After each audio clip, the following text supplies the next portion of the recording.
The following transmission is a work of fiction. This is now tuned the dead broadcast. This is Dispatch 9, Greater Halston Municipal Public Works, transmitting on the Civil Emergency Band at 2347 local time. If you are receiving this, you are inside the advisory zone. Please stay where you are. My name is Adrian Vall. I am the overnight coordinator for sanitation, water, and street maintenance for the city of Halston and the 4 unincorporated townships under our service agreement. I am not a first responder. I am not law enforcement.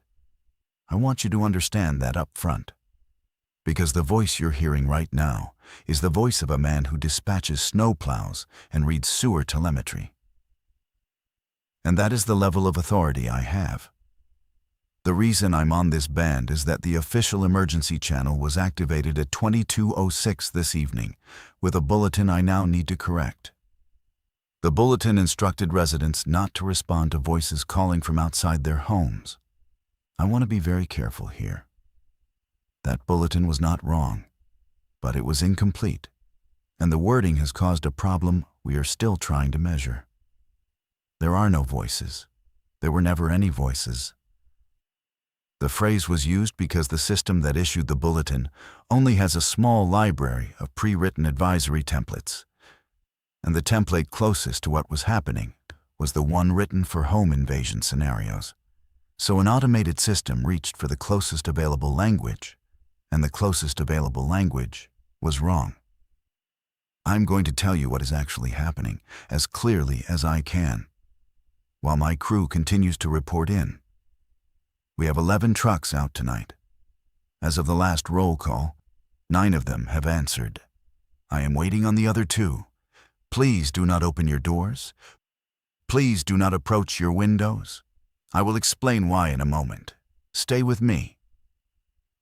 The original bulletin went out at 22:06. By 22:15, the regional alert desk had received over 400 calls from residents reporting the same thing, almost word for word. They said they could hear someone outside. A neighbor, a child, sometimes a relative who lived in another state. The calls came in fast enough that the desk operators assumed a coordinated prank, and then assumed a hoax application pushing fake notifications. And then, by 22:30, assumed something they did not yet have a word for. Here is the part the bulletin missed. When the alert desk asked callers what the voice was saying, none of them could answer. Not one. They knew it was a voice. They knew whose voice it was. They could not produce a single word that had been spoken. The desk asked them to listen again, carefully, and report back. The callers came back on the line and said the same thing. Familiar voice. No content. No language. That is when the supervisor on duty, a woman named Patrice Holloway, did something I want to credit her for. She got up from her station, walked to the window of the alert facility, and listened for herself. She came back and reported, on the internal channel, that she did not hear a voice. She heard pressure. That is the word she used. Pressure. She described it as the feeling you get in your ears when a heavy truck passes too close, except sustained, and except coming from a direction that was not the road. She said it had a shape. She said the shape was person-sized. She said her brain kept trying to turn it into a voice because that was the nearest thing in her experience that was person-sized and came from outside a building. Patrice is the reason I'm on this band right now, instead of the official one. She rerouted civil emergency traffic to municipal frequencies 12 minutes ago because the official template system kept overwriting her corrections with the original wording. The system cannot stop saying voices. So I will. I am going to read off my truck assignments while I wait for the last 2 to report. This is partly procedural and partly because I want you to hear human names being said out loud right now. I think that matters. Truck 2, Ramos and Whitfield, eastbound on Crestline. Reported in at 2250. Status normal, advisory acknowledged. Truck 3, Okafor Solo, garage standby. Reported in at 2251. Truck 4, Mendez and the new hire whose last name I'm still learning. Brenneman, I think, southbound on the River Road. Reported in at 2253. Mendez asked me to repeat the advisory twice. I did. Truck 6, Yee and Castellanos, parked at the salt shed on Route 12. Reported in at 2255. They said the shed door was bowing inward. I told them to leave the shed. They left the shed. Truck 7, Pruitt and Davies, on the North Loop. Reported in at 2257. Pruitt said the cab pressure felt low, like driving through a tunnel. I told him to keep moving. Truck 8, Halligan Solo, gravel run on the township line. Reported in at 2301. Truck 10, Bose and Marchetti, on standby at the Western Depot. Reported in at 2304. Truck 11, Sturgis Solo, did not report at 2305. Reported in at 2311. He apologized. He said he had been sitting in the cab listening to something he thought was his mother. I asked him what she said. He said he could not tell me. I told him to drive back to the depot.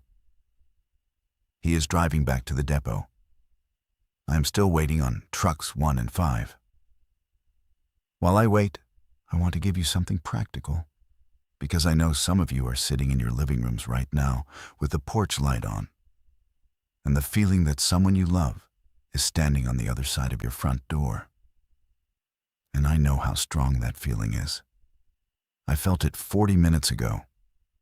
I'm going to tell you about it. I am broadcasting from the Municipal Operations Building on Halston Avenue. It is a 2-story brick structure with one main entrance and a service door on the east side. At 2309, I felt certain my brother was at the service door. My brother lives in Tucson. I have not seen him in 3 years. He has never been to this building. I did not open the door. I want you to know I did not open the door. But I did go and stand near it. And what I want to describe to you is what I felt. It was not a voice. Patrice was right. It was pressure. It was the feeling of someone leaning their full weight against the other side of the door from a distance of about 6 inches, which is impossible because the door is solid steel and weight does not work that way. The pressure had a temperature. It was warmer than the room. It had a height. I could feel where the top of it was, about even with my shoulder, which is not my brother's height. But my brain was already working overtime to make it my brother, and shoulder height was close enough.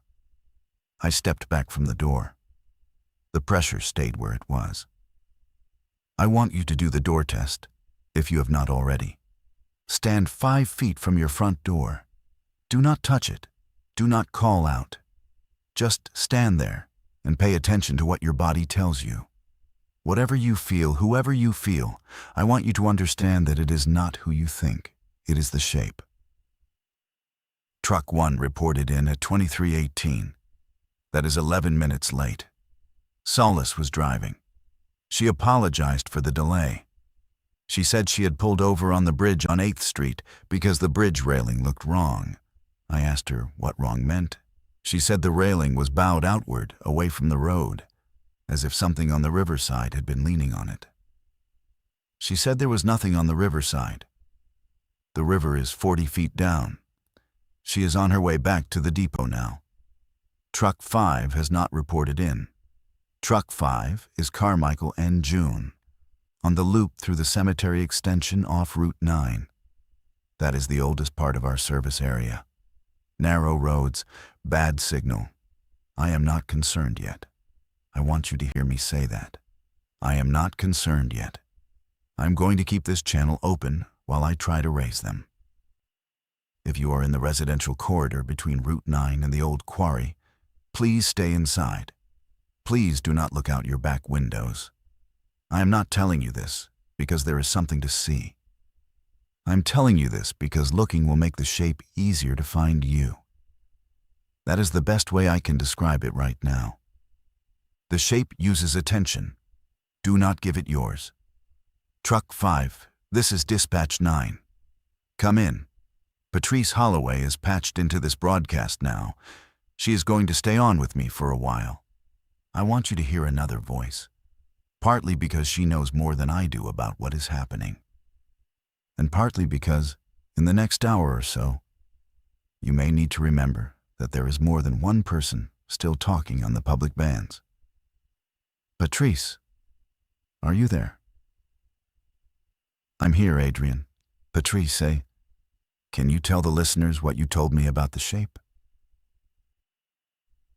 I can try. I want to say first that I'm not a scientist. I'm a shift supervisor with 22 years at the alert desk.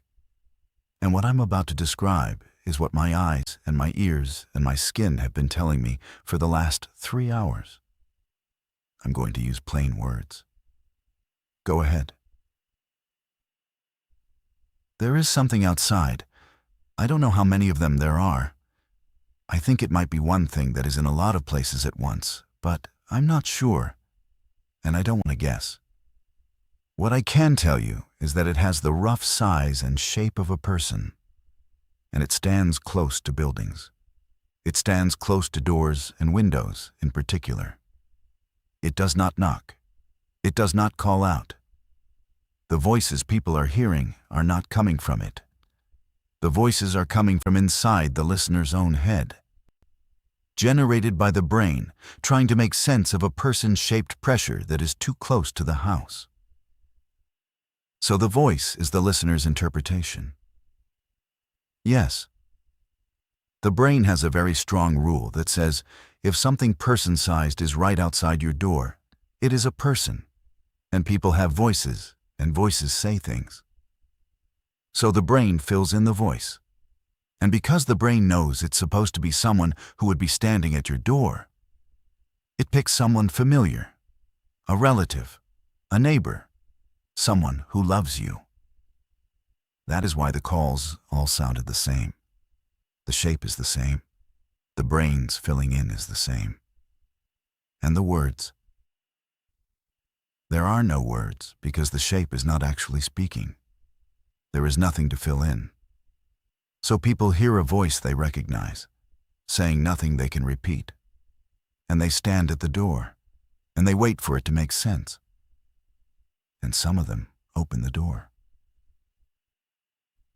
Yes, some of them open the door. I am going to be careful here because I do not want to describe something I have not personally verified, and I have not personally seen what happens when a door is opened. What I have is reports. I'm going to read 3 of them, briefly, and then I'm going to tell you what they have in common. Report 1, 2241, residential address on Linden. Caller's husband heard his sister at the back door. Sister lives in Maine. He opened the door. Caller says he stepped onto the porch, and then she could not see him anymore. She says the porch was empty. She says the porch light was still on. She says she could feel where he had been standing for about 40 seconds after, and then she could not. Report 2, 2258, apartment on Grove. Tenant opened her front door because she was sure her son was in the hallway. Son is 6 years old and was asleep in the next room. She opened the door, looked into the hallway, and her neighbor across the hall, who happened to be looking out his own peephole at the same moment, says she stepped out, took 2 steps, and was no longer in the hallway. Neighbor opened his door immediately. Hallway was empty. Tenant's apartment door was still open. Son was still asleep. Report 3, 2306, farmhouse on the old quarry road. Family of 4. Father opened the front door. Mother opened the back door. 2 children remained inside. Children reported by phone that their parents had walked out and not come back. Responding officer arrived at 2319. Officer found 2 children alive in the living room. Officer did not find the parents. Officer reported that the front and back doors were both standing open and that the air inside the house felt, quote, leaned on. What these reports have in common is that the door was open from the inside. The person walked out under their own power, and they were not retrievable. I want to be very direct. If you open the door, you do not come back. That is the part the original bulletin should have said. There is something else I need to tell you, and I'm going to let Patrice say it, because she is better at this than I am, Patrice. Thank you. Adrian. Can I have the listeners think about something for a second? I want you to picture the front of your house. Picture your front door. Now picture every place outside your house where a person could comfortably stand. The porch, the walkway, the driveway, the bit of grass by the bushes. Got it. Now I want you to picture the places a person could not comfortably stand. Up against the siding, between the window and the corner of the house. On the narrow strip behind the air conditioner. Inside the gap between your house and your neighbor's fence. On the roof above the bedroom. In the 4-inch space between the garage and the property line. Hold those places in your mind. That is where the shape is. It does not stand on the walkway. It does not stand on the porch. The reports we are getting describe pressure in places where a person should not physically fit. The narrow side of the house, the space behind the dryer vent, the roof, the chimney, the strip of dirt under the deck. Whatever this is, it stands where a person would not. And it stands close. Closer than a person would. The pressure is reported 6 inches to a foot from the exterior wall. Sometimes against the wall.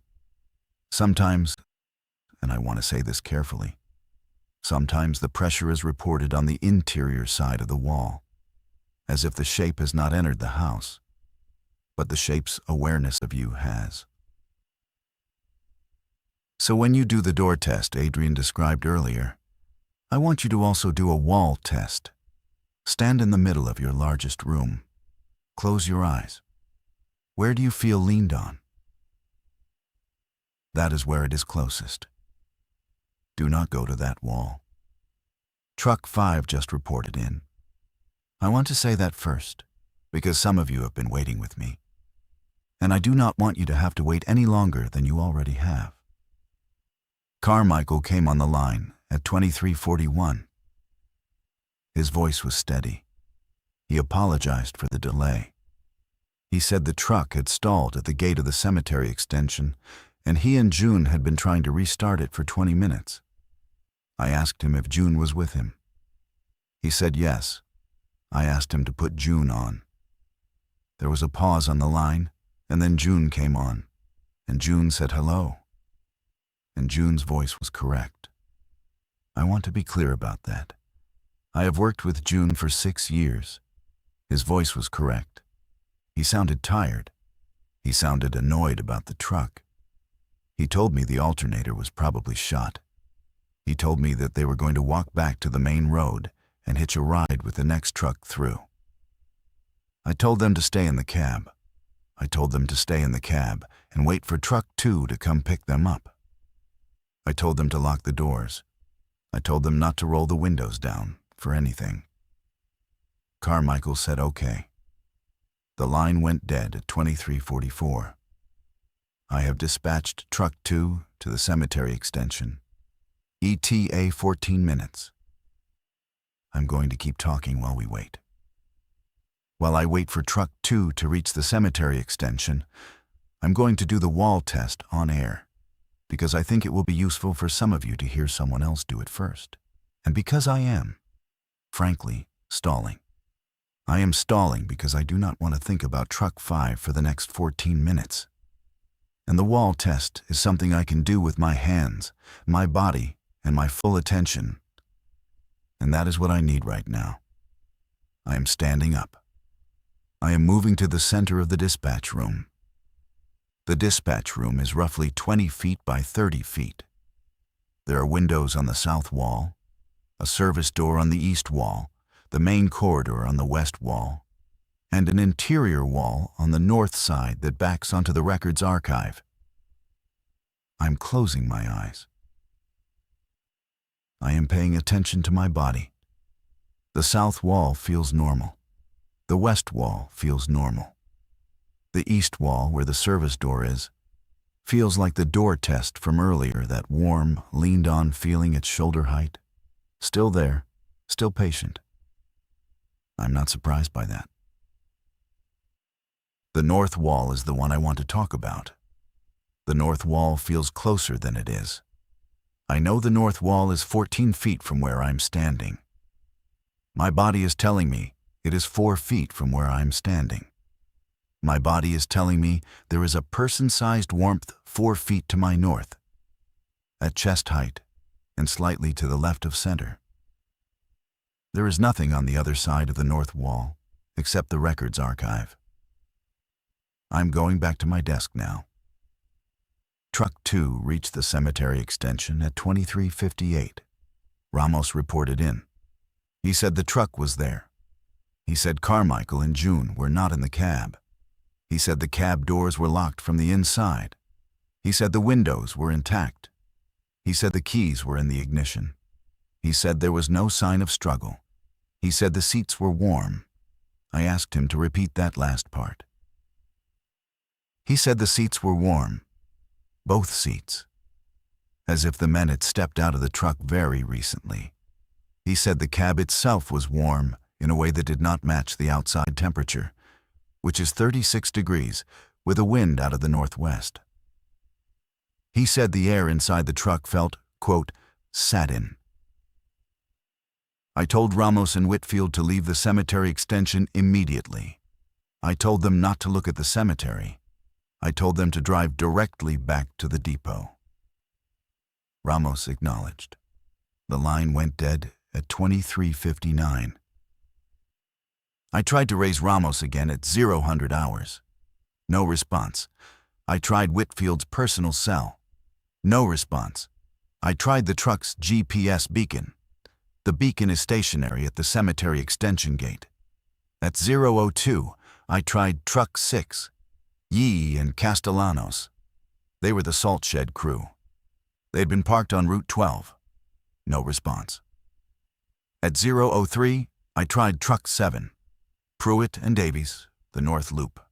No response. At 00:04, I tried Truck 4, Mendez and the new hire whose name I now know was Brenneman. First name Eli, 26 years old, second week on the job.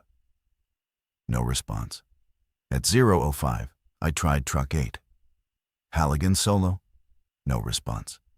At 00:06, I tried Truck 11, Sturgis, who had been driving back to the depot after the incident with his mother's voice. No response.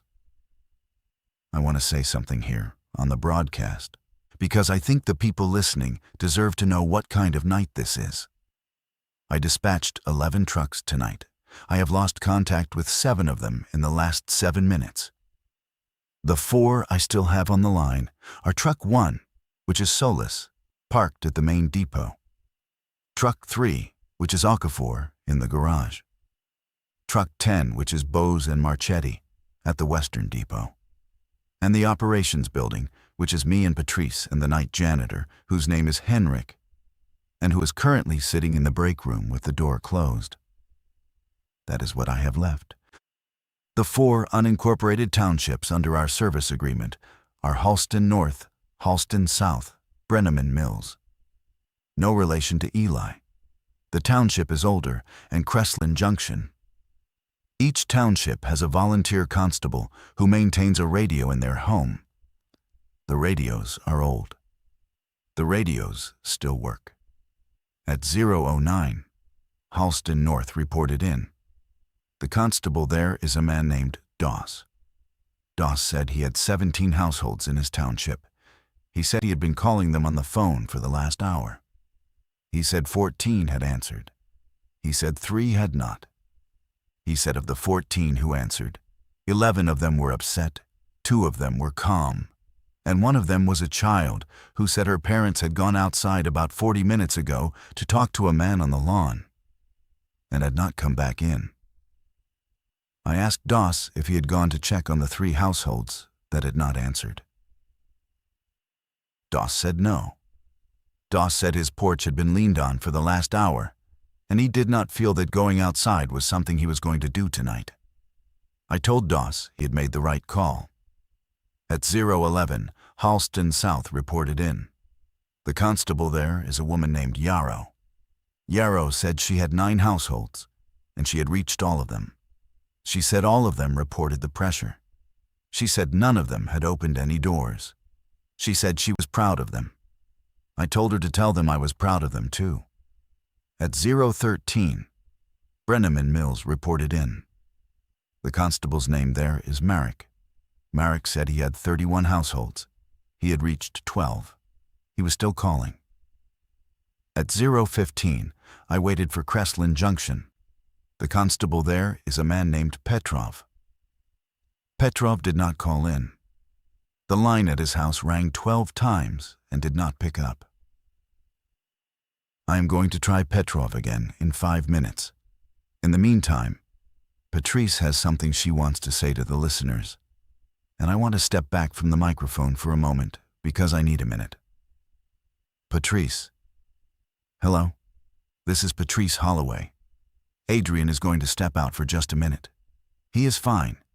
He is going to drink some water and come back. I want to talk to you while he does. I want to say something to the people listening who are alone tonight. I know there are a lot of you. I know that the longer this goes on, the harder it is going to be to sit in a room by yourself with the feeling that someone you love is standing on the other side of the wall and waiting for you to acknowledge them. I want you to know that I understand that feeling. I have it too. I have a husband who is in the hospital in another city, and my brain has been telling me for the last 2 hours that he is standing in the hallway outside this office. And I know he is not, and I still want to go check. I am not going to go check. I want you to not go check. I want to tell you something that has helped me. When the pressure on the other side of the wall feels like a specific person, I have started saying that person's name out loud. And then I have started saying, "You are not here. I am not going to come to you. I love you. I am staying where I am." It does not make the pressure go away. I want to be honest about that. But it makes me feel like I am the one talking instead of the one being talked to. And that has been important. I also want to say, for the listeners who have already lost someone tonight, someone who opened a door, someone who walked out, I am so sorry. I am not going to tell you that they are coming back. I am not going to tell you they are not. I do not know. What I know is that you are still here, and you are listening, and that means you have not opened your door yet. Please do not open your door. Adrian is back. I'm going to hand him the microphone. I am back. Thank you, Patrice. I tried Petrov in Kreslin Junction again at 021. The line rang 22 times. I let it ring. I did not hang up. On the 23rd ring, someone picked up. It was not Petrov.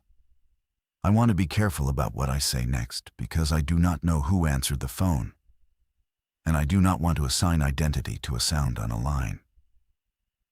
The person who picked up did not speak. There was breathing. The breathing was steady. The breathing was not labored.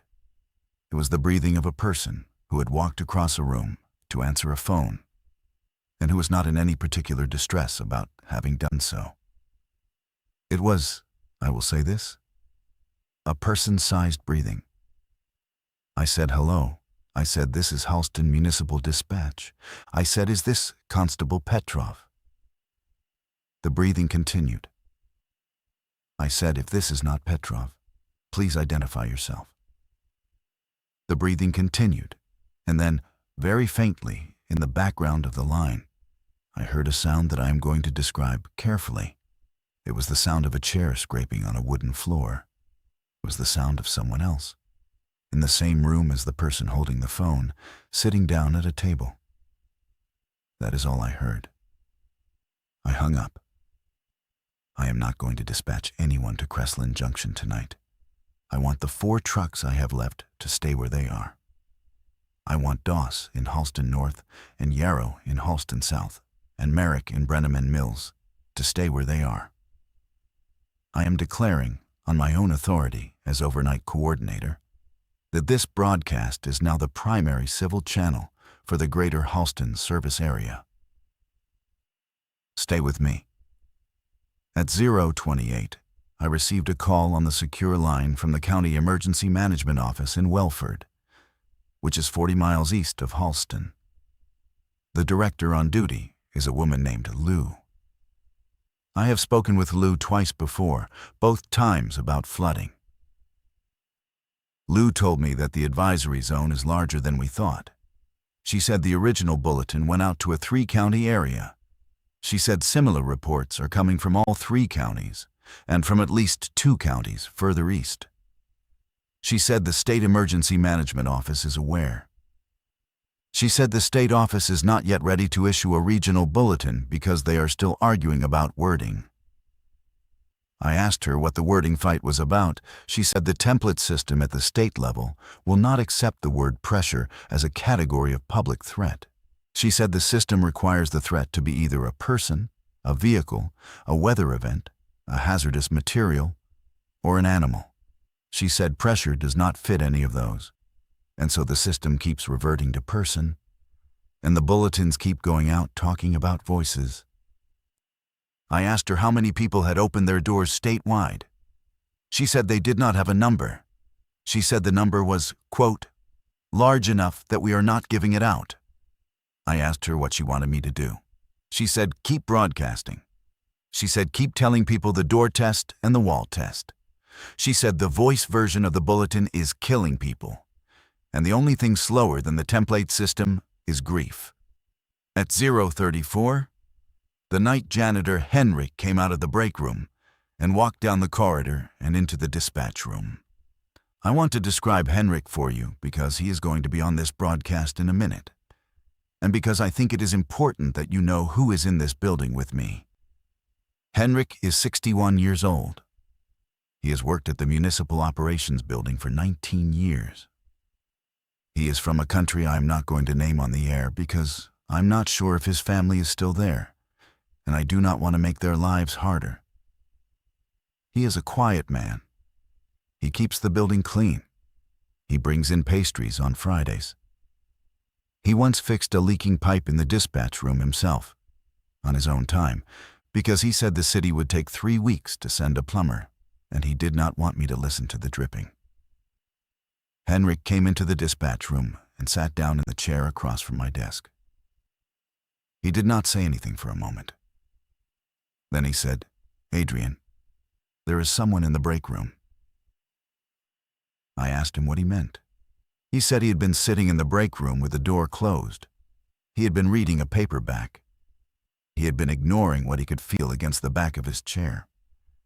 He said he had been ignoring it for over an hour because he is 61 years old, and he has felt worse things lean on him in his life, and he was not going to give it the satisfaction.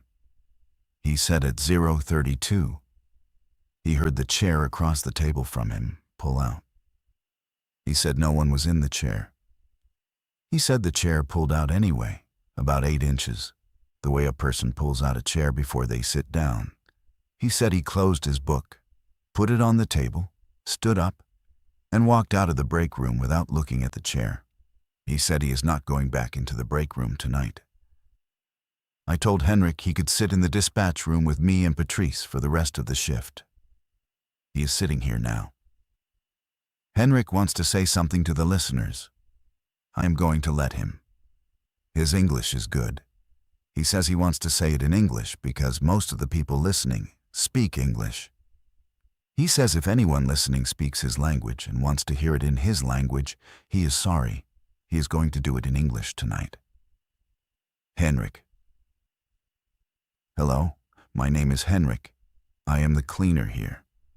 I want to tell you something my grandmother told me. I'm not saying this is the same thing. I'm saying it is something to think about. My grandmother lived in a village where, sometimes, in the winter, the houses would feel heavy. That is the word she used. Heavy. She said the heaviness would stand outside the houses, and the houses would feel it, and the people inside the houses would feel it too. She said the heaviness did not have a face. She said it had a shape, but not a face. She said the heaviness was not angry. She said it was looking for a way in. My grandmother said the village had a rule. The rule was, you do not let the heaviness know which person inside the house it is looking at. You do not say your name out loud. You do not stand near the window. You do not look at the wall where the heaviness is leaning. You make yourself, she said, a house with no person in it. You become furniture. You become a chair. You become a stack of plates. She said the heaviness would stand outside for one night, and then it would go away, because the heaviness does not know how to come into a house with no person in it. I do not know if this is the same thing. I think maybe it is. I think maybe it is not. I think it is worth trying. That is all I wanted to say. Thank you. I want to take what Henrik said and turn it into something practical, because Henrik has given us, I think, the first instruction tonight that is not just a thing to not do. Here is what I want you to try. Turn off any lamp that is pointed at a wall. Turn off any lamp that is pointed at a window. If you can, turn off the lamps that are pointed at you. Sit in the dimmest place in your home. Sit still. Do not face any wall in particular. Do not face any window in particular. Do not say your name out loud. If you have to speak to someone in the house with you, say it quietly. And do not use their name either. If you have a television on, turn the volume down. Do not turn it off. The shape, from what we can tell, is drawn to attention more than to noise. A television that is on at low volume gives a house the shape of a house being lived in by people who are not paying very close attention to anything in particular. That is what we want your house to look like, to whatever is outside it. If you've been standing at your door for a while, step away from the door, sit down, pick up a book, open it. You do not have to read it. Hold it as if you are reading it. Do not, under any circumstance, address the shape. Do not tell it to go away. Do not tell it you know it is there. Do not pray at it. Do not curse at it. Do not name it. The thing it is hungriest for is acknowledgement. Be a house with no person in it. I'm going to take my own advice for the next few minutes. Patrice will keep the channel open. This is Patrice. Adrian is sitting down. Henrik is sitting down. I'm going to keep talking quietly for a little while. I want to tell you what I'm looking at right now. I am looking at the dispatch room of the Municipal Operations Building. There are 3 desks, 4 monitors, a wall map of the service area, a coffee machine that has not been cleaned in approximately 1 decade, a coat rack with 3 coats on it, 2 of which belong to people who are not in this room. There is a window on the south wall. The window has a blind on it. The blind is drawn. I am not going to look at the blind. I am going to tell you about the coffee machine. The coffee machine is a drip model from the late 90s, the kind with the orange power switch and the warming plate that has burned the bottom of every carafe we have ever owned. Adrian makes the coffee in the mornings. I do not drink it. He knows I do not drink it. He makes it anyway because he says the smell is part of the building. I'm going to tell you about the wall map. The wall map shows the Greater Halston service area. It has pins in it for the 11 trucks. Adrian moves the pins as the trucks move. Right now, 7 of the pins are in places where the trucks stopped reporting in. Adrian has not moved those pins. I am looking at them. I am going to stop looking at them. I am going to tell you about the coat rack. There are 3 coats on the coat rack. I want to keep this quiet for a while.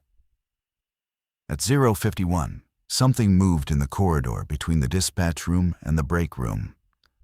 I'm going to describe what we heard, because we have agreed on the broadcast that we are going to keep telling you what is happening in this building in real time. And that means we have to tell you this part too. It was not footsteps. I want to be clear about that. It was a sound like a hand running along the wall at chest height. It was a steady, unhurried sound. It moved from the break room end of the corridor toward the dispatch room end. Slowly, it took about 30 seconds to cross the corridor. When it reached the doorway of the dispatch room, it stopped. The doorway of the dispatch room does not have a door. It is an open archway. Whatever was making the sound did not enter the room. It stopped at the threshold. We did not look at the doorway. Henrik was reading his paperback. Patrice was looking at the coat rack. I was looking at the floor under my desk. None of us looked at the doorway. After about a minute, the sound resumed, and continued past the doorway, and continued down the corridor in the direction of the front entrance. It took about 40 seconds to reach the front entrance. We did not hear the front door open. We did not hear it close. The sound stopped at the front entrance. It has not started again. We are still not looking at the doorway. At 1:07, Doss in Halston North called back on the radio. His voice was steady. He said he had something to report, and he wanted me to hear it before he did anything about it. Doss said his porch had stopped being leaned on at 0:51. I want you to remember that time. 0:51. That is the same minute the sound started in our corridor.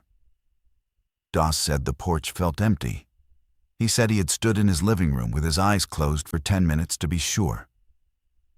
He said the heaviness, to use Henrik's word, had moved off his porch and was no longer near his house at all.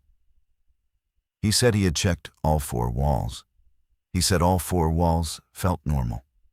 He said the air in the house felt, quote, like a house again. I asked him what he wanted to do.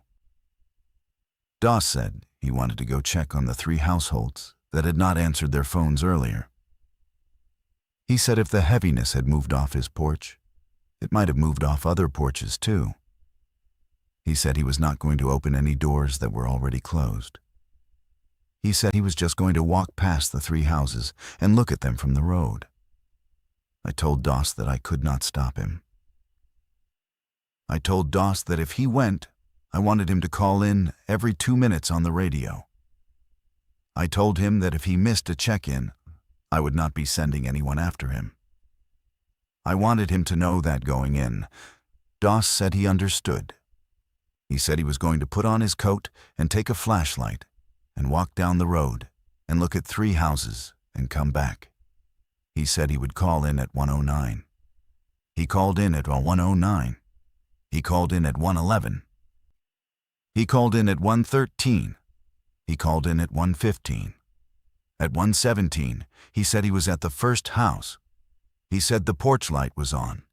He said the porch was empty. He said the front door was closed. He said he was walking to the second house.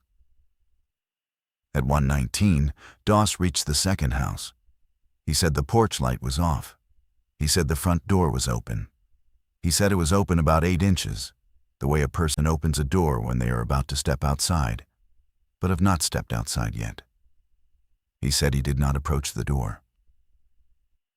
He said he stood in the road and called out once, the family name of the household. He said no one answered. He said he walked away from the house. At 1:21, he reached the third house. He said the porch light was on.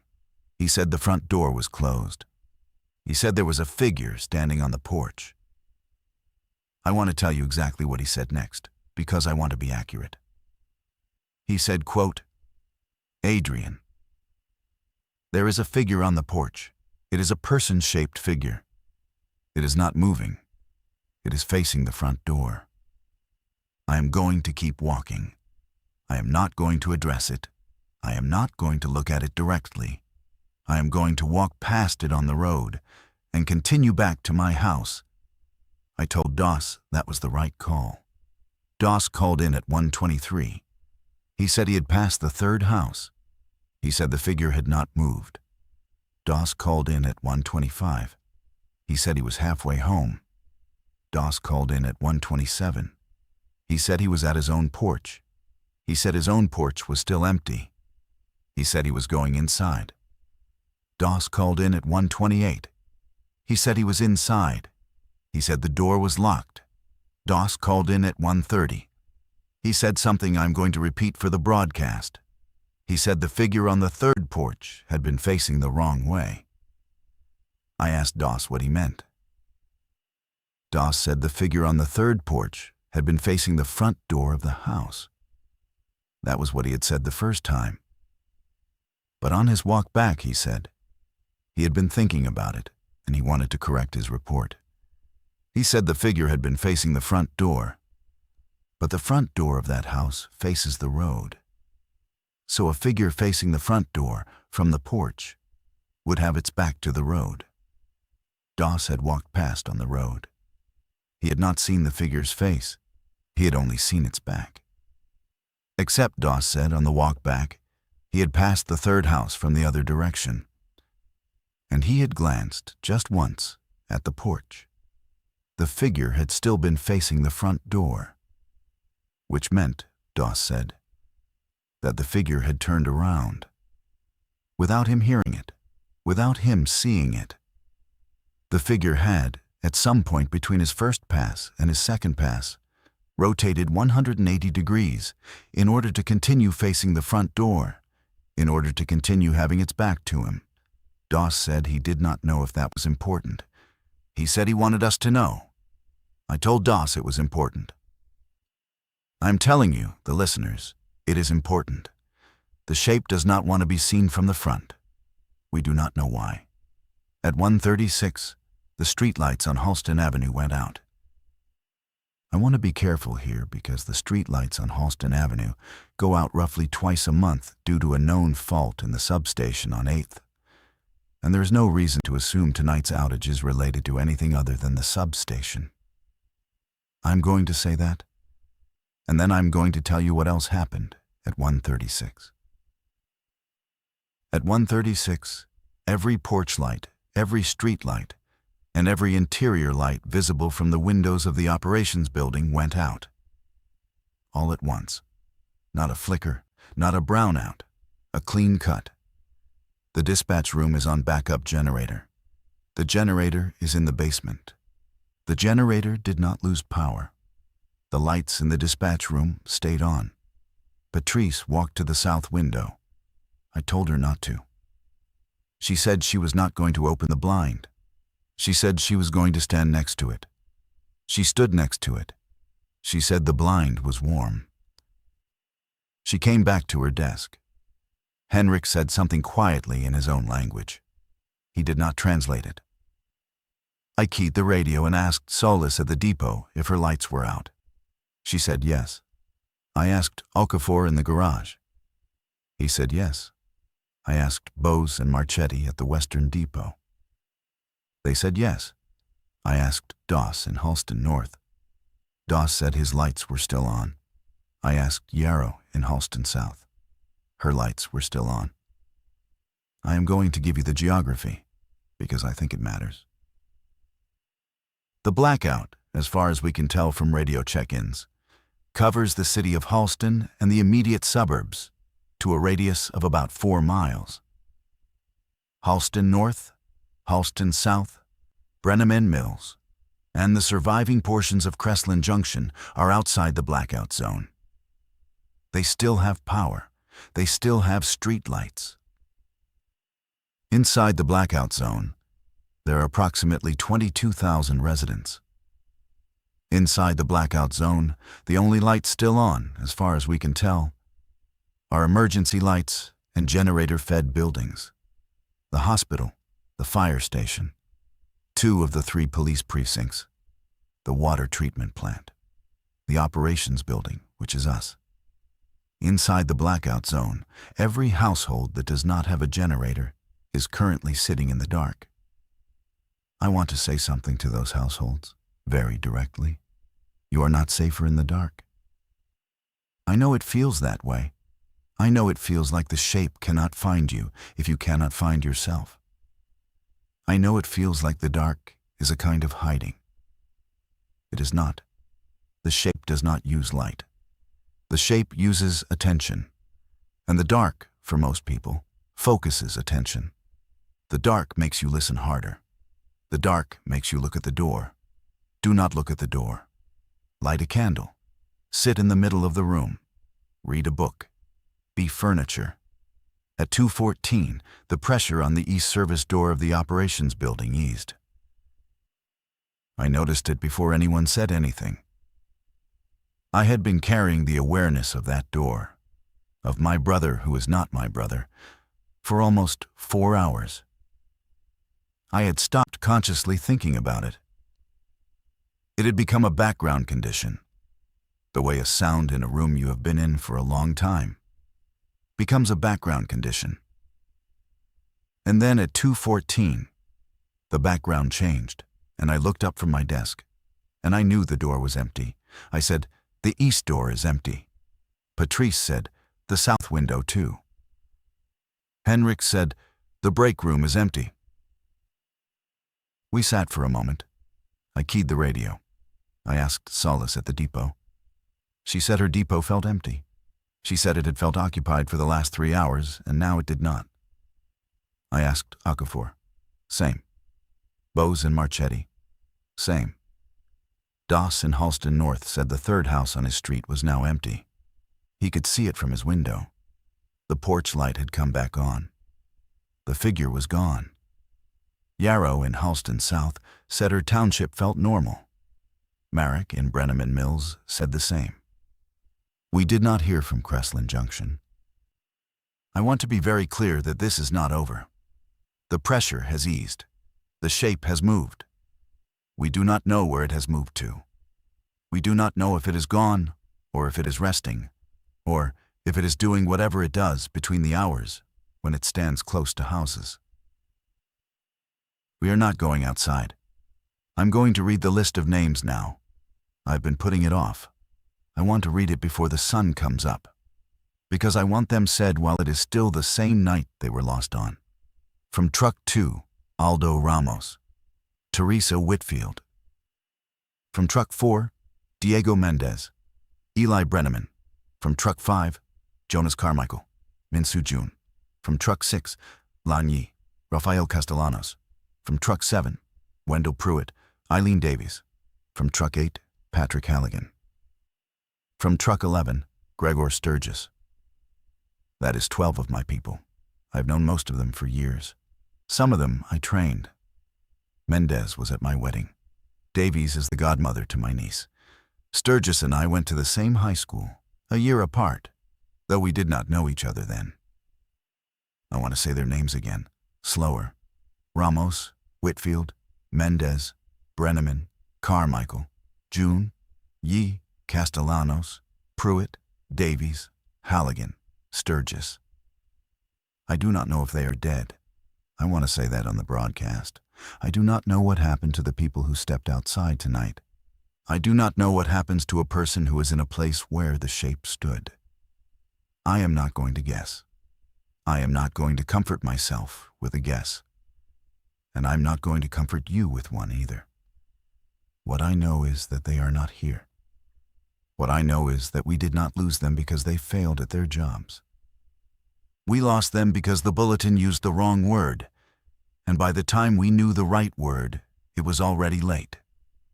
I am going to keep reading names through the night, as the townships call in.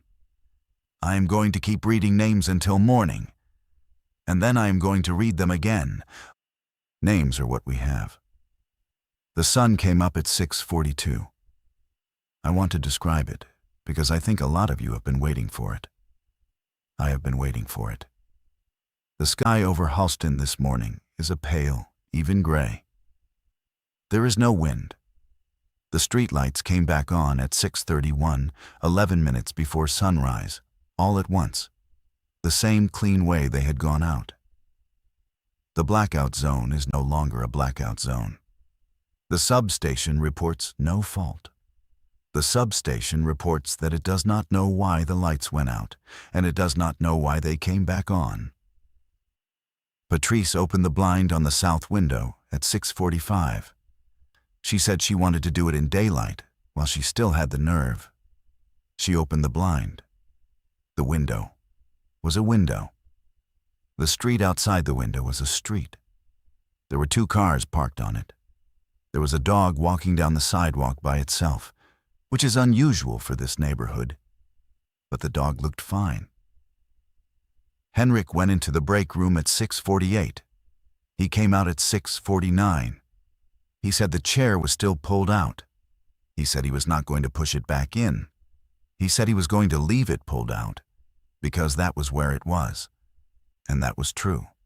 And he was not going to make it not true. I am going to end this broadcast soon. Not because it is safe. I do not know if it is safe. I am going to end it because I have been talking for 9 hours. And I need to stop talking. And I need to start calling families. Before I do, I want to tell you what we know in plain words, so that you have it, so that if this happens again, and I think it will happen again, because nothing about tonight felt like a thing that happens once you will have something to start from. There is something that stands close to buildings. We do not know what it is.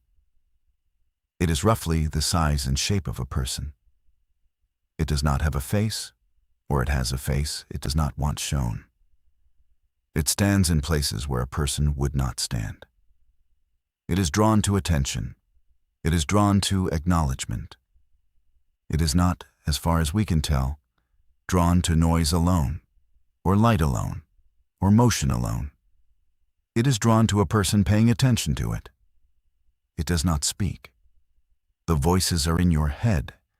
Your brain made the voices because your brain needed them in order to make sense of the shape. The voices are not a trick.